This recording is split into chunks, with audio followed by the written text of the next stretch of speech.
Essa postura me lembra a postura do ex-presidente Jair Bolsonaro, principalmente no início, mais combativa. E hoje ele está preso. Mas falando dessa esfera, com tanta dominação territorial, por exemplo, de facções criminosas, já vi você comentar sobre segurança pública, citou até o El Salvador, né, o país.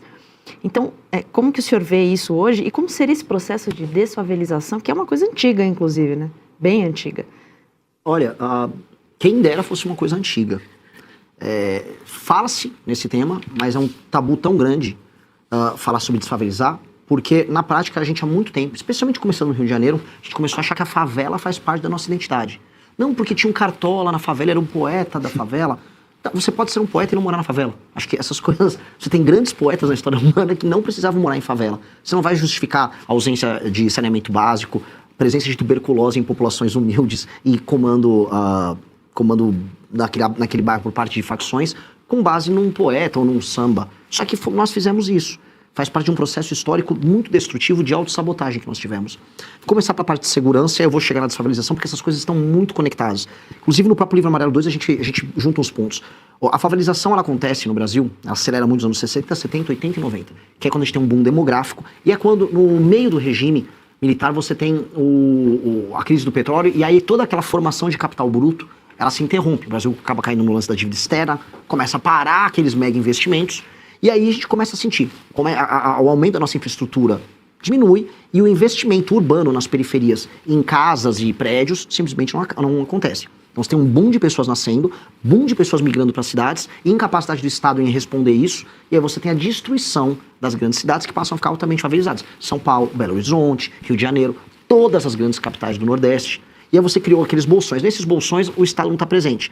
Ali e nas cadeias começam a surgir as facções. E aí você tem dois modelos de facção, dois modelos de administrar isso. O Comando Vermelho, que tem um modelo mais clássico, ele tem um modelo que eu chamo de horizontal. Que você olha no horizonte, o mapa, vai ser aqui, ó, essa área aqui é do Comando Vermelho, essa aqui é do ADA. Você separa o mapa. Comanda o espaço. Eles comandam o espaço. E ali dentro, eles usavam para vender droga, para beneficiar, às vezes, né, pegar o pacotinho da droga, dobrar, botar os aviõezinhos. Depois eles começaram a colocar serviços. Hoje tem serviço até de internet, tocado pelas facções. E do outro lado, o PCC veio com um modelo diferente. Começa na cadeia, pode ter também, quando interessa a ele, a dominação horizontal, mas ele faz a dominação vertical, que é a dominação das instituições. Invadem Ministério Público, invadem polícia, invadem a política, invadem o judiciário, ONGs, empresas do mercado financeiro, combustíveis. Eles estão gigantescos, têm controle de toda a região. Laboratórios de análises clínicas que atendem várias cidades em São Paulo e funcionam. O problema do PCC é que ele funciona. Ele realmente distribui o combustível dele, a REAG atuava no mercado financeiro, eles funcionam e eles são mais difíceis de pegar porque é um inimigo mais invisível. Pois bem, veja que questões Uma ponderação, o Fábio fez menção a um ponto aí, desculpa, Renan, é a sofisticação com que o PCC atua, e não é uma coisa grotesca, é criminoso, óbvio, ninguém está... Estão na Faria Lima, eles têm doutores. Mas é uma coisa sofisticada, diferentemente do que era, por exemplo, aquelas facções do Rio de Janeiro. Sim. O Comando Desculpa, Vermelho... Fábio, só para complementar. O Comando Vermelho nunca conseguiu ter a sofisticação técnica do PCC. O Comando Vermelho é mais brutal. Tanto que o Comando Vermelho avançou no Nordeste, e eu pude viajar pelo Ceará e pegar. Eles estão tomando o Ceará. Muito por conta da fraqueza do governador. O governador não botou a polícia para resolver, porque não é que eles também contam com grandes tropas. Eles vão indo na ausência do Estado, vão se estabelecendo e tomando os locais. O caso mais bizarro é de uma cidade que chama Santa Quitéria. Tem urânio em Santa Quitéria. E o Comando Vermelho se aliou com o prefeito ganhou a eleição usando o Comando Vermelho, e eles estão presentes ali na cidade. É um caso público, todo mundo sabe, o prefeito inclusive foi afastado por ligação com o Comando Vermelho e pagou prêmios para o Comando Vermelho por ter participado da eleição dele, e a população, houve uma eleição suplementar, a população inclusive elegeu o filho dele, mostrando que o buraco no Brasil é sempre bem mais embaixo do que a gente imagina. Então o Comando Vermelho é mais brutal, ele é mais claro, você consegue entender e ver isso, e o PCC é mais sofisticado e fatura mais. O PCC tem um controle hoje da fronteira do Mato Grosso do Sul, e o PCC tem a rota caipira para trazer essa droga até o Porto de Santos, e lá no Porto de Santos, no redor, na Baixada Santista, eles têm um controle territorial, que é onde eles processam a droga, tem empresas de containers que eles recebem, conseguem muquear, por exemplo, cocaína junto com outros produtos que têm uma densidade similar, colocam dentro dos navios, e aí eles vão exportando para a Europa numa operação que é bilionária.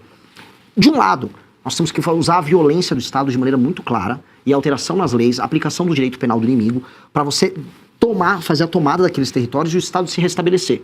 Esses territórios que em grande parte são favelas. Que não só, mas quase assim, nem toda nem toda tomada de território por parte do Comando Vermelho é numa favela, mas toda favela está tomada por alguma facção. Isso em praticamente todo o Brasil, salvo raríssimas exceções. E o Estado atua ali, e do outro lado, para enfrentar o PCC, aí a tal da inteligência. Eu sempre desconfio quando vem uma Tabata Amaral, olha, precisa muito de inteligência, porque você fala inteligência, mas não fala em aumento de pena. Você precisa das duas coisas. A gente precisa de inteligência, a gente precisa de COAF, a gente precisa de Polícia Federal, para desbaratinar o PCC, acabar com o faturamento multibilionário que eles têm no Porto Santos, e aí você vai destruindo a máquina de negócio. E do outro lado, reocupar territorialmente. E aí, se nós fizermos isso com alterações nas leis penais, nas leis de execução penal, com a qualificação de membros de facções como o inimigo, com um direito muito veloz, quando a gente fala, quem quer chamar o cara de inimigo? Todo cara que é membro de uma facção, o sujeito ele não tem mais presunção de inocência, ele tem presunção de culpa. Se você é listado, você é um membro do Comando Vermelho, você tá lá ostentando um fuzil, um policial te pegou, você vai preso na hora. Inafiançável, você não tem progressão de pena, você não tem esses recursos. Isso é tratá-lo como um inimigo do Estado, porque ele se coloca como inimigo do Estado. Feito isso, nós podemos aí sim tratar do tema que para mim é apaixonante, que é como recuperar as nossas cidades. As cidades do Brasil são feias. Todo mundo sabe que morar numa metrópole no Brasil é uma experiência muito ruim. A gente fica com aquela loucura, não, o Rio é lindo. O Rio é lindo numa faixa, o Rio tá todo favelizado. O Rio tá todo destruído. As capitais do Nordeste estão todas favelizadas. São Paulo, o entorno da cidade inteira é favelizado. Aquelas pessoas vivem mal, não tem saneamento básico. E recuperar o espaço urbano, recuperar a paisagem, é recuperar a dignidade institucional do Brasil. E aí a gente pode falar que nós somos sérios. A China não se deixou favelizar. A Singapura era favelizado e desfavelizou. Nós não podemos permitir que a favela seja parte da nossa alma. Que a nossa produção cultural tenha que vir da favela. As meninas na favela, a taxa de gravidez na adolescência é muito maior. Casamentos destruídos ou mães solteiras sem a presença paterna, muito maior. Índices de desempenho escolar dos alunos em regiões em que há favela são piores. Presença do crime, maior. Tá na hora da gente falar, a favela é uma desgraça, a favela precisa ser transformada em bairro, aquelas pessoas vão ganhar dignidade, e aquele modo de se viver precisa ser alterado, pra gente tratar eles como cidadãos. Hoje, a pessoa que mora numa favela, no fundo é como se fosse um estrangeiro no Brasil, vivendo no Comando Vermelho estão, no do TCP estão, no PCC estão. A gente tenta tornar essas pessoas brasileiras. Só que aí, sem me estender, mas que é um assunto pra mim apaixonante. Aí tem que ter espaço fiscal. Estamos falando aí de pelo menos 900 bilhões em investimentos. Só espaço fiscal ou também desobediência civil de quem está no comando? Porque, vamos lá, vou dar dois exemplos muito rápidos e são reais da realidade brasileira. Às vezes você tinha uma medida do executivo para resolver um problema de uma favela. A favela estava na beira de uma estrada, ou seja, corria-se risco, ou estava na beira de um manancial, que era problemático para quem morava lá e para quem não morava lá. Bom, vinha o Ministério Público e dizia o seguinte, não, ele não pode ser retirado aí. Vou tentar levar algum serviço básico, seja algum saneamento. Não pode, porque essa é uma área de manancial, não deveria ninguém estar morando aí. Não acontecia absolutamente nada. Não, acontecia assim, aumentava-se a favela. Se eu, por exemplo, pego uma pessoa que roubou hoje, que tem um problema, vai cair na tal da audiência de custódia, que esse é o entendimento do Supremo. Você acabou de dizer, poxa, se roubou, ele tem presunção de culpa, se ele está exibindo... Não, mas é crime menor, enfim, vem uma desculpa. Quem decide soltar é a justiça, mas quem tem quem tem a pessoa presa é a polícia. Se o senhor fosse o presidente do país, se tivesse, por exemplo, um preso na Polícia Federal, obviamente, não na Polícia Estadual, o senhor diria ao Supremo, não vai ficar preso porque não tem nada aqui de presunção de inocência e presunção de culpa. Aí é desobediência civil. O senhor está disposto a enfrentar o Supremo Tribunal Federal ou qualquer instância judicial porque vai contra um programa que, teoricamente, foi aprovado nas urnas? Sim, nós precisamos fazer isso. Essa aqui é uma resposta essencial, inclusive para um público que é muito... O público do Oeste, esse tema é muito caro para eles. Um dos meus heróis é o Ayrton Senna. Ayrton Senna, ele tinha uma seguinte prática como piloto. Ele se colocava numa posição, durante uma ultrapassagem de um adversário sobre ele, em que o adversário tinha que ou recuar ou bater no carro dele. Ou seja, ele se colocava numa posição de poder. Ele não estava infringindo as regras, ele estava numa posição de poder. Ou os dois se chocam, ou ele recua. Com um Supremo hoje que está fora da caixa, a postura do presidente da República tem que ser essa. Eu vou entrar com... Vou dar um exemplo. Vou fazer o Estatuto da Desfavelização. Regulamentando. Ninguém pode invadir. A pessoa participou de uma invasão de uma área pública ou privada para montar uma favela, ela tem que ser presa, na hora. Porque existem movimentos de moradia que ganham dinheiro fazendo isso. Invasão de mananciais. Eu sou de Interlagos. Aquela região foi destruída. Sim. Destruída pelo Tato. É a tal da Tatolândia. E hoje a região pertence ao PCC. A gente sabe como funciona isso. E sim, o Judiciário, o Ministério Público, ONGs, eles criaram toda uma indústria da leniência. Mas vamos chegar aqui no STF. Passa o Instituto da Desfavelização e muda as leis penais. Vou fazer uma operação. A lei a lei é enviada pelo Executivo, passa na Câmara, passa no Senado, é promulgada. Vou executá-la. Aí vem a Marina Silva com, sei lá, rede de sustentabilidade, entra no STF e vem um despacho. Decisão injusta e ilegal não se cumpre. Não se cumpre.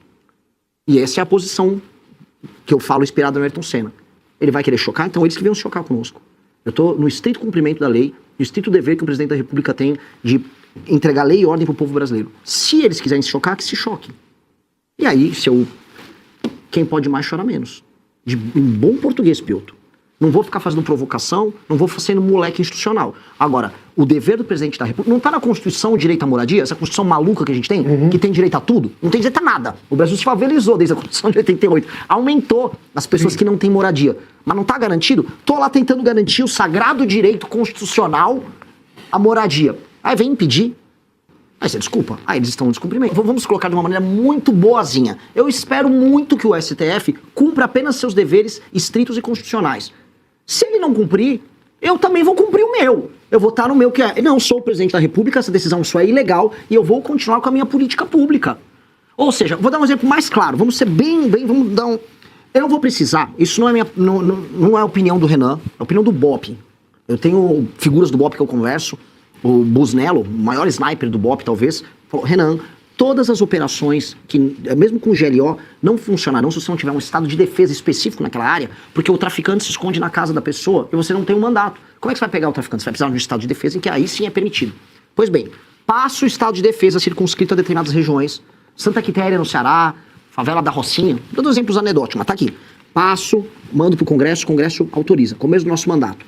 Vem a ONG com a Marina Silva, meu Deus, acabou a democracia. Entra no STF, STF não vai fazer, eu vou fazer. Eu preciso fazer, porque é minha função como presidente da República garantir a integridade do território brasileiro. Eu vou estar em descumprimento da Constituição se eu não fizer isso. Quando você fala em direito penal do inimigo, ao que eu entendo, o seu projeto é o direito penal do inimigo, ou seja, tratar certas pessoas como inimigos do Estado é uma forma de agilizar o combate, vamos dizer assim, à criminalidade e com isso recuperar cidades, enfim, aí outros planos viriam a reboque. Agora, nós estamos num estado em que o STF trata a todo mundo como inimigo. Né? Todos nós, eles exercem o direito penal do inimigo. O problema é que só eles não são inimigos do Estado, todos os demais são. Eles definem. Eles definem, e é subjetivo. Por ofício. Pois é, e aí que o ponto, para que exista um riscar de chão e falar assim, esses são os inimigos do Estado, que a gente não caia nessa subjetividade que o STF criou, não seria necessário resolver antes o problema do Judiciário e do STF, para depois, no Estado constitucional legítimo, nós conseguimos olhar para quem é ou não inimigo? Porque hoje tratar a qualquer pessoa como inimigo vai entrar num balaio de confusão que o STF criou a respeito de inimigos são todos aqueles que vão contra mim. Você vai criar mais inimigos do Estado para além dos que o STF já criou, se essa proposta for colocada em vigor, sem resolver o STF, você não acha? Marcília, a minha questão é, o Brasil precisa se resolver, e se eu vencer a eleição tratando dos temas como eu estou tratando, especialmente na área de segurança, isso é prioridade zero. Então existe aquele famoso lema, vou ter que trocar o pneu do carro com o carro andando. Nós vamos precisar fazer as duas coisas ao mesmo tempo. Eu não posso iniciar um mandato, vou começar agora a colocar o STF na caixinha, enquanto isso não resolver o tema que me elegeu. E, inclusive, resolver o tema que me elegeu ajuda a colocar o STF na caixinha. Porque, como eu disse no exemplo anterior que eu dei, o exemplo do Ayrton Senna, STF, é isso? Vocês estão fazendo isso aqui? Eu comecei um governo novo que foi eleito, eu não tenho rabo preso com ninguém. O tema que me elegeu foi esse. Este tema, ele é um tema absolutamente banal do ponto de vista constitucional, defesa de lei e ordem, pressuposto do poder executivo. Vão cumprir. Aí eles vão querer criar os problemas. Se criarem os problemas dele, nós vamos olhar para eles enquanto estamos resolvendo os outros temas. Porque participar da resolução dos outros temas vai tirar o brasileiro de uma sensação que é muito presente na minha geração, que é a sensação do nada acontece.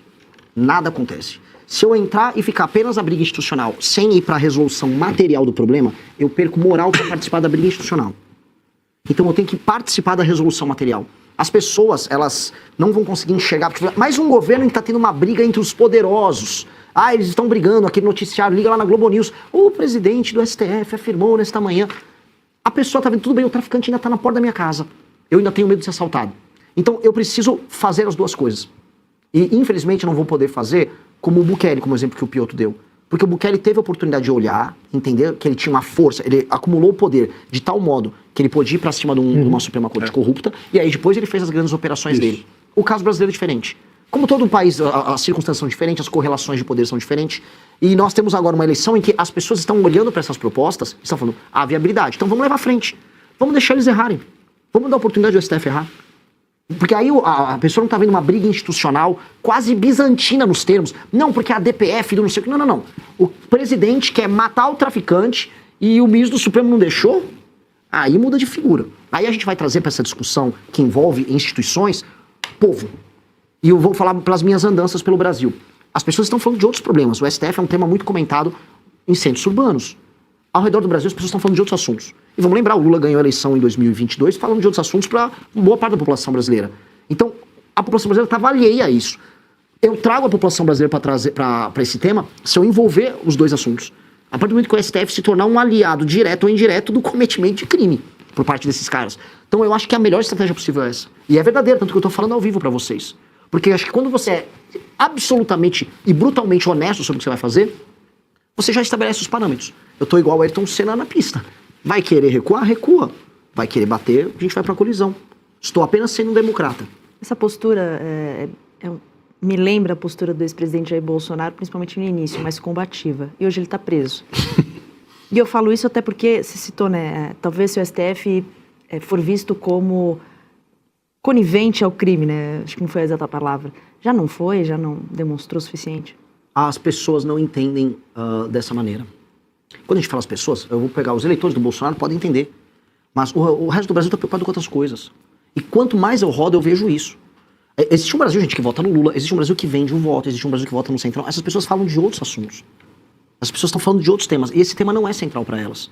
Isso é uma coisa que a gente precisa entender. Se a gente quer colocar as pessoas nessas discussões institucionais, esse problema tem que ser posto na mesa delas. Esta discussão sobre a briga do Bolsonaro, liberdade de expressão, ela é importante para um Brasil que é moderno. Lembra que eu comecei aqui falando do Brasil? É dividido entre um Brasil moderno e um Brasil arcaico, que tem compra de voto. Um Brasil que o Alcolumbre manda lá no Amapá. Esse Brasil que o Alcolumbre manda, ninguém tá ligando. As pessoas querem saber se vai ter show do Wesley Safadão no ano. É isso, e a gente tem que ser bem sincero. As pessoas vendem o voto. As pessoas mais humildes não entendem esse negócio de democracia. Porque elas são enganadas. Elas estão na mão de uma classe política muito parasitária. Então, para elas... o Alexandre de Moraes está acusando... Quê? Quem é Alexandre de Moraes? As pessoas não existe essa discussão. Eu acho que trazer os temas concretos delas e aí o STF se opor é a melhor maneira de colocar elas no jogo. Sobre o discurso do Bolsonaro. O Bolsonaro, ele vinha na esteira de um movimento. Foi o impeachment da Dilma Rousseff, foi a Operação Lava Jato. Só que o Bolsonaro nunca tornou tangível para as pessoas o que ele ia fazer. Ele falava muito em termos abstratos. Eu vou acabar com isso aí. Tá bom, o que significa eu vou acabar com isso aí? Quais eram as políticas para ele andar com ou acabar com isso aí? Acho que a gente tem que ser mais tangível, a gente tem que botar na mesa o que a gente pretende. Eu quero ver da parte do STF, então... Prender ministros? Eu quero ver da parte do STF que eles descumpram a lei, então, e que venham tentar prender o presidente da República, porque eu não vou aceitar isso. E o que o senhor faria, então? Eu vou resistir, como presidente da República tem que resistir, e vou usar todos os meios institucionais que o presidente da República dispõe para impedir que um golpe seja aplicado. Porque eu estarei no estrito cumprimento do meu dever de presidente. Veja, é um presidente recém-constituído. Eu não vou aceitar isso. Eu vou até o fim institucionalmente, usando todas as armas que um presidente institucionalmente dispõe, para impedir que seja aplicado um golpe contra ele. Porque aí estamos falando de um golpe puro e simples. Se eu fosse falar em termos estratégicos sobre o Bolsonaro errou muito no enfrentamento com o STF. Ele convocava manifestações com o tema eu autorizo. Autorizo o quê? Ou seja, ele ia... O Alexandre de Moraes era o Ayrton Senna no jogo. Ele se colocava numa posição, provocava o Bolsonaro ia pro choque. Só que o Bolsonaro recuava. Ao ficar nesse jogo de vai e recua, ele ficou na posição dele ter que atacar o STF. O tempo todo. E aí ele ia pros ataques. Eu não quero fazer o ataque institucional original. Eu quero fazer meu cumprimento do dever de presidente da República. Ele também falava que jogava nas 4 linhas. Mas ele o senhor ultrapassaria as 4 linhas? Quem vai ultrapassar? Eu vou deixar eles ultrapassarem. Se eles ultrapassarem. Se eles ultrapassarem, eu vou cumprir as 4 linhas, que é impedir um golpe. Isso é cumprir as 4 linhas. Aí eles que vão... O que eu tô falando eu estou no estrito cumprimento. Eu não vou chegar lá em Brasília, eu vou botar agora as Forças Armadas para derrubar o STF. Não vou fazer isso, muito pelo contrário. Eu preciso institucionalmente resolver o Brasil. O que eu tô falando se quem tentarem descumprir a lei brasileira, o presidente não pode aceitar. Quer dizer, o presidente existe na Constituição o Estado de Defesa, é o exemplo que eu dei aqui. Aí o presidente tenta colocar em funcionamento para cumprir um dever obrigatório do poder executivo do Estado brasileiro, que é defender seu próprio território. Aí não vão deixar? Lembra da DPF das favelas? A polícia não podia subir. Monocrática. Decisão monocrática. Isso é bizarro. Só que a gente começa a internalizar a bizarrice. É aquele problema que a gente falou. Eu quero ter a minha relação institucional com os poderes mais tranquila possível. E por isso que eu venho aqui na maior tranquilidade com vocês e falo, vou administrar o Brasil com um plano que eu estou expondo para todo mundo, em detalhes. E espero contar com a colaboração de todo mundo. Não acho que o STF vai fazer nada disso. Um presidente novo eleito com o STF todo quebrado em crise, a última coisa que ele vai querer é arrumar uma briga dessas. Agora, se arrumar, eu não posso ceder. Senão eu vou meter um estelionato no eleitor. Eu vou chegar pro eleitor, falei um negócio, cheguei lá, não vou fazer. Eu não tô aqui a fim de fazer isso. Eu tô a fim de apenas cumprir o dever de um presidente da República de impor lei e ordem no seu país. Senão você não tem democracia. Não existe... Porque democracia, a gente é uma república antes de ser uma democracia. E república é res pública, é a coisa pública, é o interesse público. República pressupõe a força da lei e o estabelecimento de um pacto. A gente não tem pacto, a lei não é respeitada aqui. E as pessoas que deveriam guardar a lei, que são os membros da Suprema Corte, ficam criando interpretações do que é coisa e do que é pública. Não vamos aceitar. Não vamos ser estriônicos, não vamos ser bobalhão, não vamos pedir golpe, não vamos fazer nada, eu só quero cumprir a lei. Agora, se vier me atrapalhar, eu vou democraticamente resistir. Que é o que se faz, ué. Nós não, volto a colocar, nós não podemos aceitar essa esculhambação. E espero que tanto o Congresso quanto o STF se comportem de maneira republicana. Mais do que democrática, é republicana. Até porque a crise que o Brasil passa é uma crise de republicanismo. De compromisso em fazer a coisa pública pelo bem público, pela nação brasileira. Fica todo mundo jurando a bandeira, mas ninguém sabe o que é o papel que o Estado tem que ter. O papel básico que o Estado tem que ter é garantir a integridade física dos seus cidadãos. O Estado brasileiro não entrega. O Estado brasileiro é falho, o Estado brasileiro é um Estado canalha. As pessoas pegam raiva do Brasil e querem se mudar do Brasil, porque o Estado aqui, ele te cobra o imposto, o bandido te assalta e ele vai lá e cuida do bandido, que o papel da justiça é ressocializar. Isso tá tudo maluco.